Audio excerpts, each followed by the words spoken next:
Easter greetings, new CLC teams. Please see below for messages that went out to the existing teams. But I wanted to make this special video just for you. We want to acknowledge on the leadership team that these last several months for you, I'm sure, have been incredibly confusing as Churches Learning Change has sort of been a moving target. I even remember talking with Steve at Trinity Rochester with him asking, now you're not going to move the deadline again, right? And I'm like, oh no, we're good this time. We're good. And so you also at First Wine and Skill have let me know that you're confused. And absolutely, we acknowledge that and want to just share with you a little bit of what in the world has happened. So shortly after that conversation with Trinity Rochester, we went into the next leadership meeting and found out that several of the teams that had said, yeah, we're ready to move forward, had come back and said, we're actually not. And so we received that feedback. We continue to listen to what we're hearing from other churches like you who are considering jumping in, and we're asking, how much time is this going to take? We're not sure what our capacity is. We want to do something, but we're not sure that we can handle this right now. And this made us go back to one of the tools that you'll be learning about, which is called generating and sustaining creative tension. This is a really important leadership skill that is a part of the full-blown Churches Learning Change module. And in that, the first step of looking for long-term vision is always taking an honest look at current reality.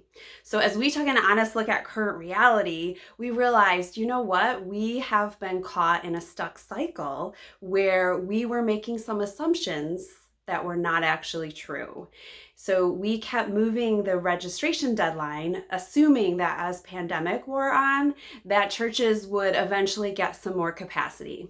And when we explored that, we began to realize, coming out of pandemic is going to mean just as much changes as going into pandemic, as we continue to change up now to some hybrid services and then move to in-person services, and everything keeps changing and keeps moving. And this thought that we'll all of a sudden have more capacity is a false assumption.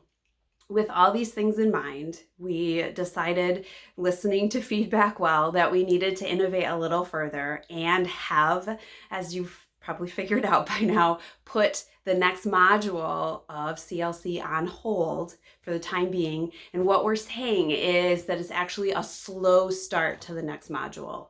So what we mean by that is that Churches Learning Change full-blown modules is usually done over a 2.5-year period that includes 5 retreats. The foundation of Churches Learning Change is faith walking. We consider faith walking as the personal transformation journey, and then we add to that personal transformation journey of faith walking the corporate pieces for looking at systems and teams, and as I mentioned, generating and sustaining creative tension, other skill sets to that foundation of faith walking.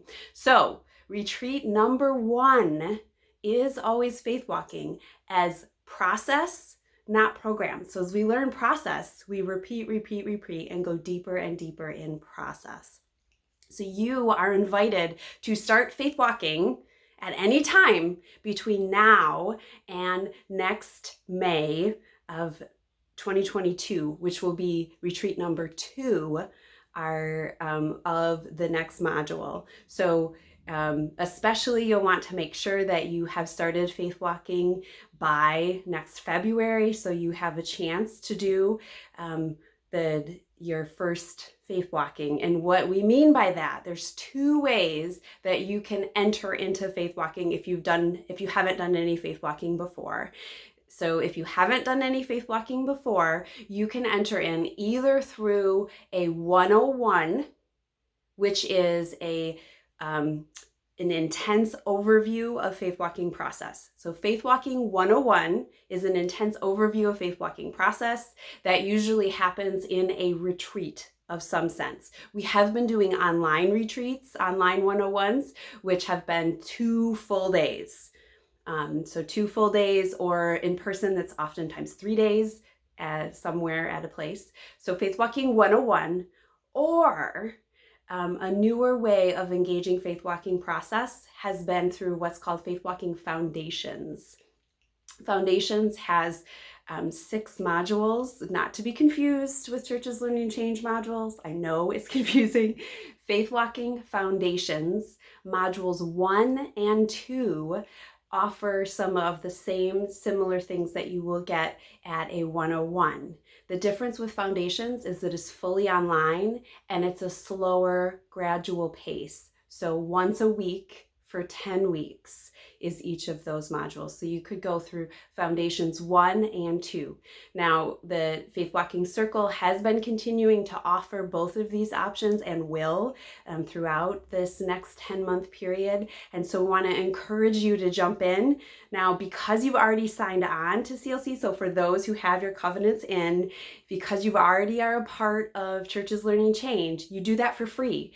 Every time you sign up for Faith Walking, the team members can sign on to the option that says that you are a part of a CLC team, and then that will zero out the cost. So that is included as a part of your Churches Learning Change, even though you're just getting started. So I want to make all of those things clear for you, that you can still sign on and get started. And we do hope that you will consider entering into this year of disrupting survival mode, this 10-month transitional period. We think it will be an excellent way for you to start CLC, even though we're not starting the full-blown module yet. So please, we do want to hear the impact of this moving target, and I'm sure that there has been impact on you. And I want to let you know that you can reach out to me at any time, and other members of the leadership team, if you are not aware, are Nancy Ryan, Mike Meyer-Veen, Greg Town, Megan Hodgen, Andy Kosban, Abby Norton-Levering, with assistance from Edie Lenz and Mike DeRider, who are outside of our region, but joined with us as a part of the greater CLC movement. And recently, Cora Tate, in her new role with the Regional Synod of New York, is also jumping in. So that's who the leadership team is. And you, as churches who've either been considering jumping into Churches Learning Change or who have recently signed on and are trying to figure things out, we hope that this helps you. And please, we want to hear from you, and we would love to see you as a part of Disrupting Survival Mode, which will be helpful for you as you begin your Churches Learning Change journey. Please let us know what questions you have, and look forward to touching base with you soon. Thank you.